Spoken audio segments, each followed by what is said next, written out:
Estamos en el año 3 del gobierno de Danilo Medina, porque va a rendir su cuenta número 4 al Congreso Nacional y al país, y vamos a analizar el periodo y las expectativas con Ramón Tejeda Holguín Tejada y con Rosario Espinal, un amigo de apellido Tejeda, y lo grande que te han llamado. A mí me han llamado para preguntarme tu teléfono y para preguntarme el de él. El de Dago. No, otro Ramón Tejeda Riz, que ahora es el director de Radio Televisión Dominicana. Vamos a empezar precisamente con Ramón Tejada Holguín. 3 años de gobierno de Danilo, y ante la expectativa de redacción, ¿cuáles han sido las fortalezas y las debilidades de esta gestión? Bueno, mira, la fortaleza, dicha rápidamente, y cuando uno lo pregunta, la primera que salta a la vista es la educación. Es decir, el primer presupuesto que se hizo dio una gran reivindicación que había tenido la sociedad dominicana, que era la del 4%, y anunció que iba precisamente a establecer la tanda extendida, la jornada extendida, de manera que los muchachos puedan durar en la escuela por lo menos hasta las 4 o 5 de la tarde, para lo cual hubo que hacer un gran proyecto de construcción de aulas, porque si ustedes recuerdan, uno de los problemas que tenía la cantidad de horas que se le daban a los muchachos y a las muchachas es que las estructuras escolares estaban sobreutilizadas. Se hacían 3 tandas, una en la mañana, una al mediodía, otra en la tarde, y era necesario de esa manera adecuar las aulas. Algunas eran remodelaciones, otras era construir nuevas aulas para que efectivamente se pueda tener una tanda extendida de 8 o 7 de la mañana a 4 o 5 de la tarde. Yo creo que ese es uno de los principales elementos que se puede señalar luminoso de este gobierno. Otro de los elementos es el 911, que está funcionando en este momento en el Gran Santo Domingo, es decir, el Distrito Nacional y toda la provincia de Santo Domingo, que ha contribuido bastante a responder a las emergencias, y en un sentido ha contribuido inclusive en el combate de la delincuencia. Nada más hay que ver que en la prensa cada cierto tiempo sale cómo las cámaras del 911 ayudaron a resolver tal o cual situación de delito, por lo tanto contribuye también en ese sentido a la seguridad ciudadana. Otro elemento que yo creo que es importante señalar es la visita sorpresa. La visita sorpresa, que son sorpresas, pero no son improvisadas, sino planificadas, que tienen una característica que yo creo que han estado redefiniendo, no solo desde el punto de vista económico el campo, sino desde el punto de vista social, sobre todo en lo que se tiene que ver con el fortalecimiento del capital social. ¿A qué me refiero? Cuando se analiza una visita sorpresa, bueno, hay un estudio del PNUD que hizo sobre las visitas sorpresas que arroja estos resultados, y no es casual que la FAO, otro organismo de las Naciones Unidas, lo tenga como una política pública, modelo, y que recomienda para el combate también en el caso del hambre. La visita sorpresa, como decía, tiene la siguiente característica: no se hacen a una persona, no se hacen a un individuo, no estimula el individualismo, sino todo lo contrario. Primero, se hacen con una asociación, con una cooperativa. Segundo, no se le obsequia nada, no se trata de promover el clientelismo estatal, sino todo lo contrario, se aprovecha de las capacidades productivas que tiene esa cooperativa o que tiene esa asociación, y en esas capacidades productivas se les pide, bueno, que hagan unos planes, que establezcan, y que además de eso traten de incorporar más personas, lo cual impacta bastante dentro de la comunidad, porque hace que esta persona tenga un sentido de comunidad. Quizá el ejemplo más interesante de esto de la visita sorpresa es precisamente las mujeres de Altamira que hacen chocolate, que cuando el presidente llega, hace su visita sorpresa, ya existían, estaba la cooperativa, trabajaban con algunas ONG, inclusive recuerdo que con Fundación Solidaridad. Y la cooperación alemana las ayudó mucho. Y la cooperación alemana, pero cuando el presidente va, que le potencializa lo que esas capacidades que ellas ya tenían, bueno, ya están inclusive hablando de exportar el chocolate, lo están vendiendo en los principales supermercados del país, y tienen un puesto para vender con los turistas que vienen por Samaná, los turistas que vienen a la bahía de Samaná en cruceros. O sea que este elemento, fíjate cómo se encadena con con todos los aspectos. De hecho, la visita sorpresa y esta forma de estimular el capital social con las asociaciones, con las cooperativas, ha sido uno de los componentes que ha definido el campo, que ha redefinido inclusive la pobreza rural, donde se ha reducido sustancialmente la pobreza gracias a este tipo de políticas públicas. Okay. Entonces, no, espérate, le toca todavía lo que él cree que son los pendientes de Danilo Medina. ¿Cuáles son los puntos que no han sido brillantes? Bueno, mira, normalmente... Si es que encuentra. Mira, en una sociedad como la nuestra, que tiene una deuda social de más de 100 años, lo más fácil, Altagracia, es encontrar precisamente puntos que yo lo llamaría más bien reto y de mejora. Por ejemplo, yo creo que hay avances en seguridad ciudadana, se han reducido los asesinatos, se han reducido las muertes violentas. Sin embargo, es evidente que seguridad ciudadana es uno de los retos que se tiene todavía por enfrentar con mayor vigor en República Dominicana, y eso es un asunto evidente.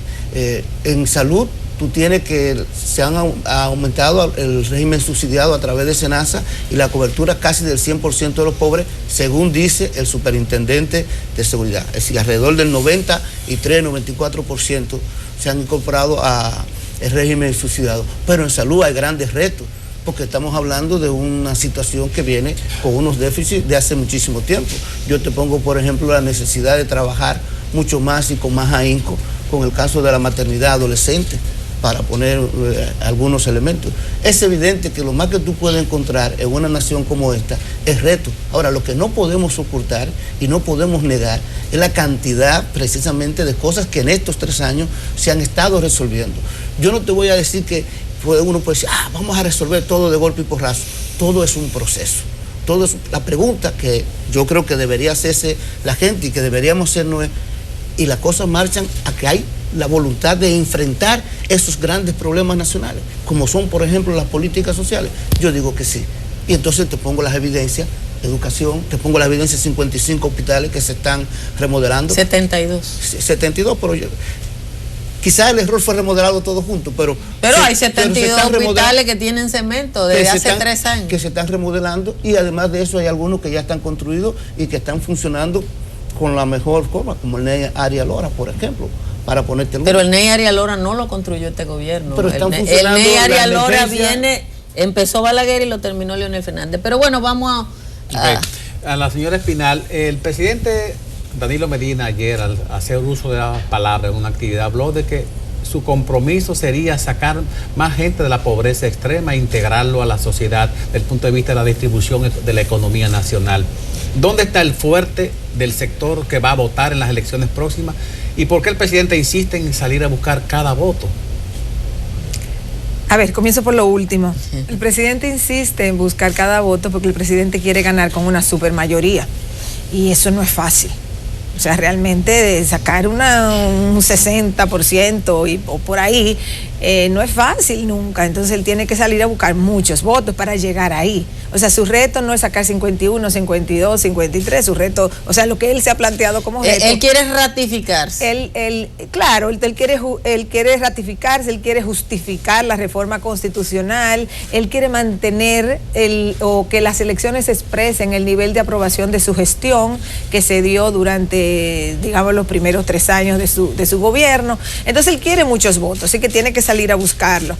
Eso como punto central. Siempre hay que salir a buscarlo porque nunca se puede dormir un político en sus laureles, pero en este caso es porque la magnitud de los votos que quieren es muy grande, así que tienen que salir a buscarlo en ese sentido. En cuanto al asunto del tema de la pobreza, yo pienso que el desafío que hay en esta sociedad es cómo crear empleos privados en el sector privado y cómo crear empleos de mejores salarios en el sector privado.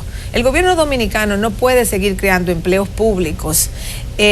Bueno, la nómina del Estado ha aumentado, según el análisis del profesor Rijo, casi en 150,000, como a 50,000 por año. Pero eso es una carga muy grande, porque ¿quién paga a esos empleados públicos? O sea, la gente, el pueblo con sus impuestos. Entonces el modelo económico del PLD, aunque ha generado estabilidad macroeconómica hasta el momento, y por eso están en el poder, O sea, esa es una razón básica de por qué están en el poder, porque aquí no se ha dado una desestabilización de la macroeconomía, pero un modelo económico donde hay un aumento del gasto corriente, aumento de empleomanía, como forma de compensar lo que el sector privado no crea, eventualmente eso explota. O sea, una economía, para ser sostenible en el tiempo, tiene que generar empleos en el sector privado y empleos de buenos salarios. Así que yo pienso que ese es un reto que tiene este gobierno y cualquier gobierno que venga después de este.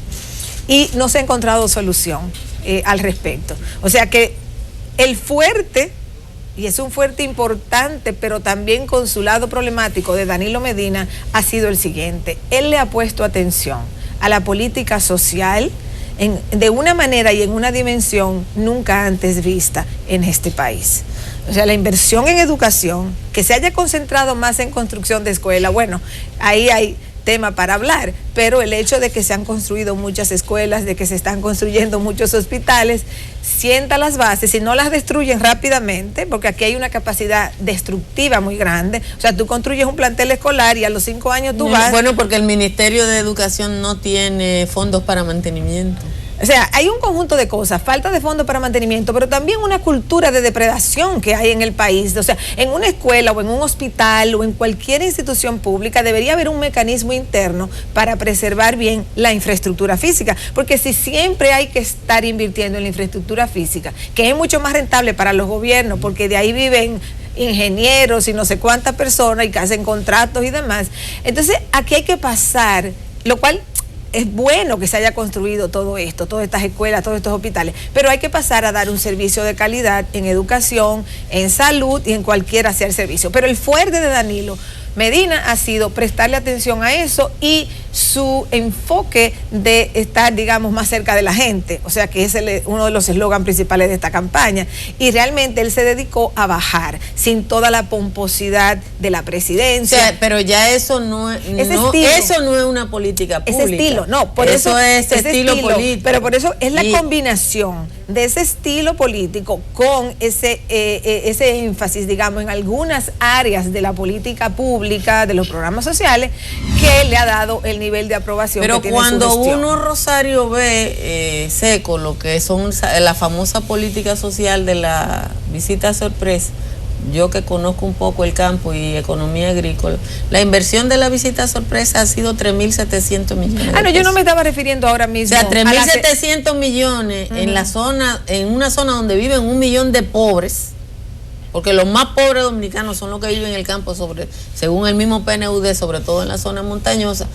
Cuando el gobierno te puede gastar en un año 6.000 millones de pesos en publicidad, en visita sorpresa 3.700 millones ejecutados, que es lo que dice el director del FEDA, en 3 años, y en publicidad 6.000 millones en un año. Son un poco más, porque también hay que ponerlo del Banco Agrícola. Pero además pero el Banco Agrícola no tiene nada con la visita sorpresa. Aumentó, la inversión del Banco Agrícola, porque del sector agropecuario yo sé un poquito, se aumentó la financiación en 3.000 millones de pesos. Si tú te pones a calcular 129 visitas sorpresa, la cantidad de empleos que se han creado a través de esa visita, y si tú dices que esa es la cantidad de dinero que se ha invertido, entonces es muy eficiente. Pero además de eso, el efecto que tiene está evidente, vuelvo y te digo. Ahí tenemos muchísimos ejemplos de las cooperativas y las asociaciones que gracias a la visita sorpresa precisamente han estado fortaleciéndose y creando empleo rural. Pero te quería señalar algo que yo creo que debemos tomar en cuenta. En los últimos 6 meses, el sector privado ha hecho inversiones enormes que van a crear empleo. De hecho, hoy sale en la prensa nacional, si ustedes lo ven, que en la zona franca, que es sector privado, se han creado alrededor de 55.000 empleos, y alrededor de casi 60 zonas francas se están estableciendo en República Dominicana. No es el mejor modelo, pero veamos, a principio de año anunció que va a invertir sustancialmente, como 100 millones, Altiz, claro, que estamos en el sector comunicación. Hard Rock Café acaba de decir que dio el primer Picasso. Se está invirtiendo. ¿Cuántos hoteles en los últimos tiempos en República Dominicana se han establecido? Cadenas hoteleras que fortalecen el sector turismo, sin contar lo de cruceros. Solamente pensando en esas inversiones de los últimos meses, estamos hablando de que de alguna manera van a crear empleo. Son nuevas inversiones, son sector privado, son en el sector turístico, que tiene un buen encadenamiento. Más con esto, precisamente la gente que produce de la visita sorpresa se está tratando de encadenarlo con que supla a la gente del turismo y la inversión en turismo sustancialmente. Hemos crecido, inclusive tenemos 6 millones de turistas que están llegando al año. Más o menos la meta sigue siendo lo de 10 millones. Me pregunto, ¿esos 6 millones no demandan una gran cantidad de empleo que no necesariamente son del sector privado, público? Si nosotros vemos las inversiones que se han hecho en República Dominicana, no podemos negar que de alguna manera van a crear empleo. Okay. Esos 400,000 empleos que se han creado son también del sector privado. Bueno, vamos a permitir que Rosario dé su opinión. Bueno, mira, lo que pasa es que aquí el sector turístico, que es un sector de plantación, como yo le llamo, o sea, es un sector que crea empleos de bajísimo salario. Muy baja calidad. El sector zona franca. Y no es que yo estoy diciendo que no se creen esos empleos, qué bueno que se están creando. Ahora, cuando uno piensa en un... Son los 2 salarios más bajos del país. O sea, cuando uno piensa en cómo va este país a dar respuesta a las expectativas de la población, porque todo eso se vincula con el problema que la población está sintiendo de manera determinante ahora mismo y que señala como problema principal, que es la delincuencia. O sea, cuando los muchachos de los barrios dicen, bueno, ¿cuáles son mis alternativas? Trabajar el resto de mi vida en una zona franca o montarme en un motor a ver cuánto yo asalto al día. Entonces, ahí hay que plantearse un problema serio de cómo esta economía va a ofrecer trabajos más o menos decentes a personas con formación, porque si no tienen ninguna educación o no tienen mayor educación, es muy difícil. Entonces aquí hay que pensar en un modelo económico que trascienda las áreas de bajos salarios. Hay que crear trabajos, perfecto. Ojalá que comiencen a crearse más trabajos y más trabajos de mejores salarios. Yo pienso que... En el sector de la microempresa, a través de la Banca Solidaria y a través de la Fundación Banreserva, se han hecho inversiones importantes en préstamos hacia las microempresas que están estimulando precisamente, que están recibiendo un dinero inclusive en el autoempleo. Ok, ya estamos en un año en el cual en pocos meses van a haber unas elecciones generales para 4,000 y pico de posiciones. El doctor Balaguer y el doctor Leonel Fernández siempre se preocuparon por atraerse hacia el centro de sus partidos, los partidos minoritarios y los movimientos de apoyo. Aparentemente no ha habido la sintonía del partido en este momento actual para tener mucha gente cerca que le sume, y el PLD como partido sacó muchísimo menos votos en estas elecciones pasadas que en la anterior y ha ido decreciendo. ¿Cómo se siente el aspecto de la elección presidencial para mayo, cuando solamente el PRD, una parte que obtuvo el señor Miguel Vargas Maldonado, se ha mantenido propiamente militante en la integración de la campaña? ¿Qué tanta falta le va a hacer al PLD, el PQD, el PNBC y partidos pequeños que antes sumaban muchos votos, muchos pocos que hacían un gran total? No, el PRD reemplaza a los que se fueron. O sea que ahí no hay un problema serio de matemática electoral. O sea, el PRD le va a suplir al PLD y a la candidatura de Danilo Medina. El PRD sacó más votos que el PLD. Porque es que el PRD es un partido muy grande. Muy grande. O sea, aún el PRD saque menos que el PRM, como quiera, el porcentaje de votantes que le puede traer el PRD suple o reemplaza la pérdida que ellos pueden tener porque el Partido Reformista o una parte del Partido Reformista con la franquicia se le fue, o el PQD o la Fuerza Nacional Progresista. O sea, que el hecho de que esa gente... Ha habido, digamos, una transformación, es cierto. O sea, la alianza que estableció, digamos, que impulsó, que forjó Leonel Fernández con esos sectores del reformismo, de la Fuerza Nacional Progresista, PQD... O sea, esa gente se aleja de Danilo Medina y entonces Danilo Medina los reemplaza,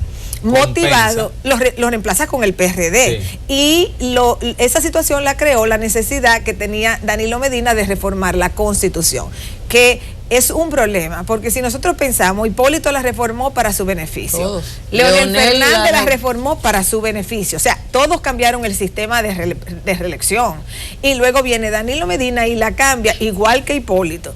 Claro, cada quien argumenta una razón. Por ejemplo, Leonel Fernández dijo que iba a hacer una transformación total de la Constitución y del Estado, pero era para meter la reelección. Y para poner sus jueces.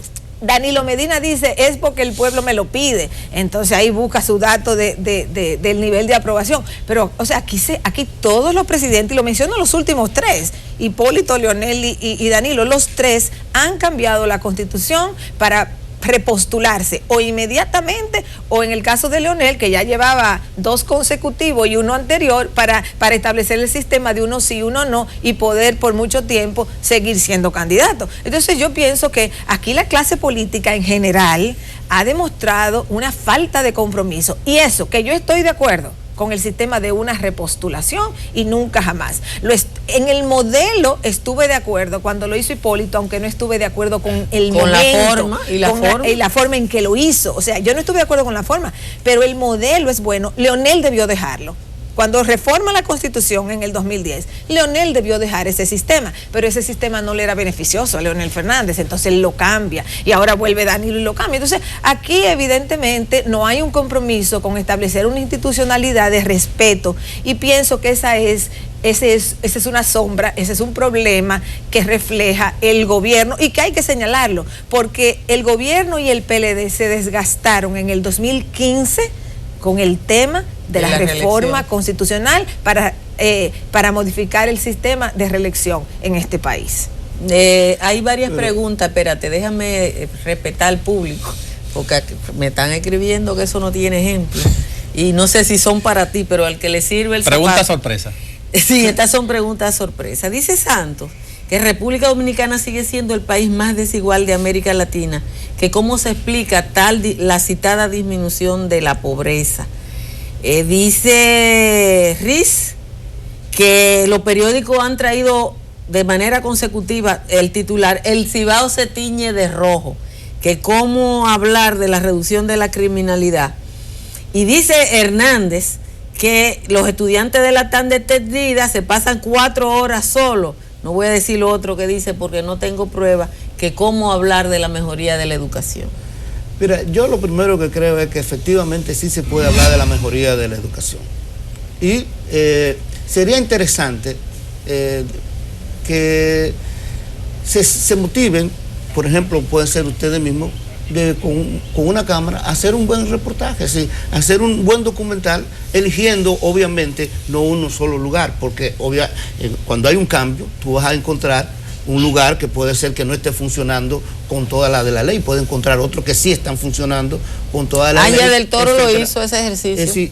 Y hay evidencia de que la tanda extendida efectivamente está funcionando en muchos lugares. Y se está readecuando y se está haciendo el currículum, se está haciendo acuerdo inclusive con el Ministerio de Cultura, que está trabajando para establecer algunas horas relacionadas con el arte y la cultura en esos lugares.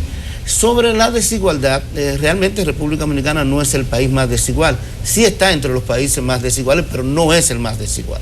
Hay otros países que tienen grandes niveles de desigualdad. ¿Por qué eso, según la pregunta, no se expresa? Bueno, el problema es, primero que nada, que tenemos que entender que estamos hablando de 3 años de gobierno. Es decir, de golpe y porrazo, las cosas no cambian. ¿Borramos los 12 de Leonel? No. Estamos hablando aquí 3 años de gobierno, Altagracia, que fueron para lo que ustedes me pidieron que viniera. Y yo estoy hablando de estos 3 años de gobierno, de los efectos que ha tenido sobre República Dominicana estos 3 años de gobierno de Danilo Medina. Y los efectos sobre República Dominicana incluyen una reducción del índice de Gini. El índice de Gini es el que mide los niveles de desigualdad. Y ese Gini se ha reducido. Yo entiendo que evidentemente hay sectores que dentro de su cotidianidad puede hacer que no lo perciban, pero hay muchos sectores que dentro de su cotidianidad sí están percibiendo ese nivel de reducción de la desigualdad. Ahora bien, no se ha hecho una revolución bolchevique. Lo que se ha hecho es un gobierno que llegó con un mayor énfasis, como reconoce la doctora Espinal, en las políticas sociales y que está teniendo efecto efectivamente en la gente, que es inclusive lo que explica ese nivel de aceptación que tiene este gobierno, que todavía a 3 años de gobierno ha sido el gobierno, el presidente, que mayor nivel de aceptación ha tenido en un momento como esto, en República Dominicana, en toda la historia de la democrática moderna, después de la posguerra.